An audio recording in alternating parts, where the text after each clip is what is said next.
आपने आम बजट 2025-26 पे बोलने का मौका दिया, मैं इसके लिए धन्यवाद आभार व्यक्त करता हूं आपका। हाँ तो 1 मिनट बन गया। मैडम, कोई भी बजट किसी सामान्य घर का हो, किसी जिले का हो, प्रदेश का हो या देश का हो, ये बजट उस संस्था के, उस इलाके की ग्रोथ का प्रतिचायक होता है। मान्यवर, प्रत्येक नागरिक इस बजट में अपने भविष्य को देखने का काम करता है। 60 पन्नों का ये आम बजट 2025-26 हमारे देश के प्रधानमंत्री जी के विजन का और हमारे देश की काबिल वित्त मंत्री आदरणीय निर्मला सीतारमण जी का मैं बधाई देता हूं और देश के विकास और विकसित भारत के संकल्प को पूरा करने के लिए इस विजनरी बजट के लिए मैं अपनी पार्टी राष्ट्रीय लोकदल और अपने नेता जयंत चौधरी जी की तरफ से समर्थन करने का काम करता हूं।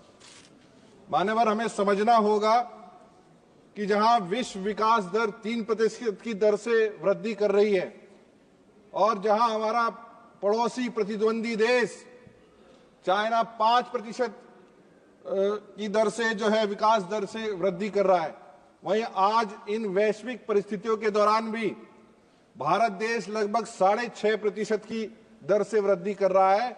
ये भी कहीं ना कहीं हमारे जो 11 बजट पीछे आए हैं उसके जो है जरूरत है। मान्यवर, विकसित भारत 2047 के संकल्प के लिए एक अनुमान लगाया गया, जहां आज प्रति व्यक्ति आय लगभग 2.25 लाख रुपए है, वहीं इससे कहीं 6 गुना अधिक बढ़ानी होगी 2047 तक, जब जाके जो विकसित भारत का संकल्प आम आदमी देखता है वो कहीं जाके पूर्ण होने का काम करेगा। जहां जलवायु परिवर्तन, तनावपूर्ण विश्व परिस्थितियां, एआई और अनेक प्राकृतिक आपदाओं और ग्लोबल इकोनॉमिक चैलेंजेस को देखते हुए ये बजट बनाया गया है।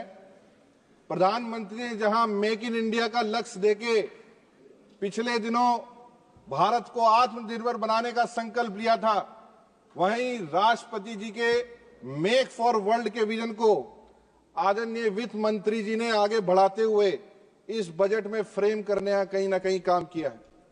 मैं इस पूरे सभा स्थल में, ये ऐतिहासिक हमारा सदन है, मैं पूरी जिम्मेदारी से कहना चाहता हूं कि विश्व में जितने भारतीय हमारे भाई बहन हैं, अगले 20 साल भारत के हैं, जहां 2047 तक हमें ग्रो करना है।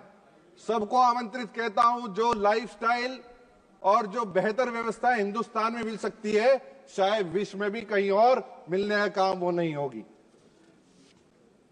आदरणीय सभापति महोदया, पूरे देश की किसानों की शान स्वर्गीय चौधरी अजीत सिंह जी की 86वीं जयंती इसी सप्ताह 12 फरवरी को है और उन्होंने हमेशा, चौधरी साहब ने किसानों के हित में फैसले लिए और उन फैसलों ने हमेशा खेती करने वालों के जीवन में भरोसा लाने का काम किया, बदलाव लाने का काम किया। किसान बिरादरी, किसान समाज कभी भी अपने दिलों में उन्हें निकाल नहीं सकता और आज भी हमारे दिलों की धड़कन में वो बसते हैं।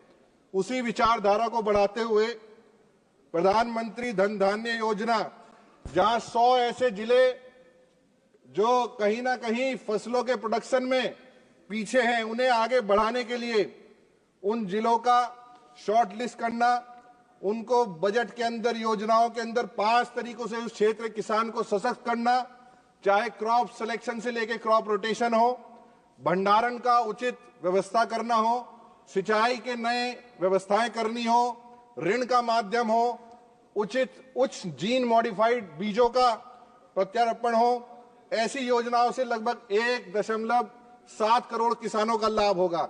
वहीं दलहन के क्षेत्र में मेरे से पूर्व भी सभी वक्ताओं ने बताया, ये दलहन आत्मनिर्भर मिशन लाया गया। इसे अधिक प्रभावी बनाने के लिए मसूर, उड़द और तूर की दालों का आगे बढ़ाने का काम करा। बिहार में मखाना बोर्ड की स्थापना हो, राष्ट्रीय उच्च उपज बीज मिशन की जहां रोग प्रतिरोधक उत्पादन बीज को उपलब्ध कराने की बात हो, उर्वरकों के जो कोई दिक्कत ना हो हमारे किसानों को, वहीं असम में यूरिया के नया जो है यूरिया संयंत्र स्थापित किया जाएगा। ये भी ना कहीं किसानों के हित में ये काम है।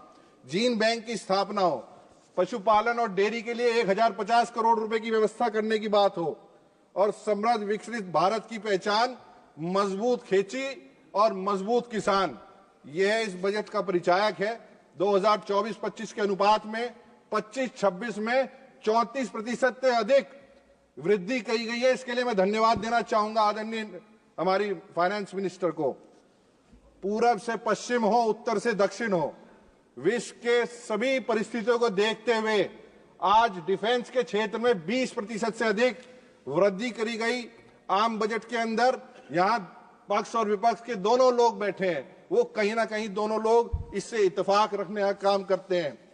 और जहां सभी क्षेत्र होगी, मैं ज्यादा समय नहीं लूंगा क्योंकि यूथ और युवा खुद सांसद हूं। मैं हमेशा नौजवान मोदी जी की तरफ देखता है, प्रधानमंत्री जी की तरफ देखता है, देश की सरकारों की तरफ देखता है।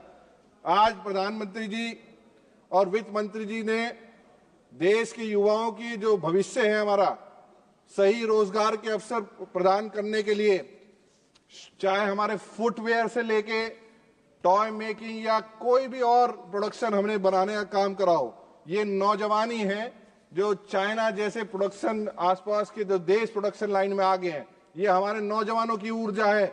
ये उसका सामना करके भारत देश को विश्व पटल पे आगे रखने का काम करेंगे। मेक फॉर वर्ल्ड के सिद्धांत पर आधारित स्किल इंडिया, कौशल विकास, आदरणीय प्रधानमंत्री जी आदरणीय जयंत चौधरी जी के नेतृत्व में आगे बढ़ने का काम कर रहा है। वहीं 5 राष्ट्रीय उत्कृष्ट केंद्र बनाना, national centre of excellence for skilling की स्थापित किए जाएंगे। युवाओं के वैश्विक मानकों के अनुसार प्रशिक्षित किया जाएगा। आईआईटीज में चाहे 6500 से अधिक सीटों के बढ़ाने के लिए आपके इंफ्रास्ट्रक्चर की ग्रोथ हो, चाहे 75,000 से अधिक मेडिकल कॉलेजेस में सीटें बढ़ाने की बात हो। मैं बस 1 ही मिनट में खत्म कर रहा हूं। एआई में भारत की आगे ले जाने के लिए 500 करोड़ का निवेश हो, और चाहे हेल्थ सेक्टर हो। मैं कुछ ही सेकंडों में, मैडम फ्लो खत्म हो जाता है मेरा, घंटी बजती ही, तो आग्रह करूंगा 1 ही मिनट में खत्म कर दूं। कैंसर से लड़ने के लिए 200 डे केयर सेंटर बनाने की बात है। मैं आदरणीय फाइनेंस मिनिस्टर से भी और हेल्थ मिनिस्टर से भी मैं करूंगा, हमारे मुजफ्फरनगर और बिजनौर में अगर वहां ये स्थापित होंगे तो निश्चित रूप से जो लोड एम्स पे पड़ता है यहाँ, वो कहीं ना कहीं कम होने का काम करेगा। बहुत बड़ी सौगात हमारे लिए लेके आई आदरणीय फाइनेंस मिनिस्टर जी।